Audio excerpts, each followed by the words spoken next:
अगर आप अपने बच्चों के लिए एक अच्छा स्कूल ढूंढ रहे हैं जहां मॉडर्न एजुकेशन के साथ इस्लामिक तालीम भी दी जाए तो इनामदार सुफा पब्लिक स्कूल आपके लिए एक बेहतरीन ऑप्शन है। यहां इस साल एकेडमिक ईयर 2026 से 27 के लिए नर्सरी से लेकर 6th स्टैंडर्ड तक एडमिशन ओपन है। इंग्लिश मीडियम एजुकेशन के साथ बच्चों को कुरान शरीफ, तजवीद, हिफ्ज, तरबियत और नाजिरा की भी तालीम दी जाती है, जिससे आपके बच्चे दुनिया और आखिरत में कामयाब हो सकें। स्कूल में smart classrooms, TV enabled interactive learning और मॉडर्न कंप्यूटर लैब की सहूलत मौजूद है, ताकि बच्चे आसानी से सीखें और कॉन्फिडेंस के साथ ग्रो करें।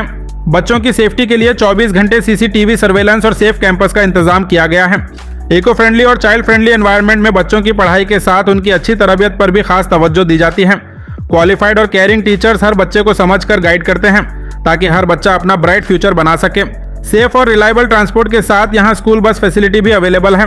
और आज के बिगड़ते मॉडर्न दौर में यहाँ 6th स्टैंडर्ड से बॉयज़ और गर्ल्स के सेपरेट क्लासेस का भी इंतजाम है। याद रहे, एडमिशन के लिए सीट्स लिमिटेड हैं। बिल्कुल भी देरी ना करते हुए आज ही अपने बच्चों का एडमिशन कंफर्म कीजिए। इनामदार सुफा पब्लिक स्कूल गुलबर्गा शहर के MSK मिल, जलानबाद, अब्दुल रहमान कॉलोनी में मौजूद है। ज्यादा जानकारी के लिए स्क्रीन पर दिए गए नंबर पर कॉन्टैक्ट कर सकते हैं।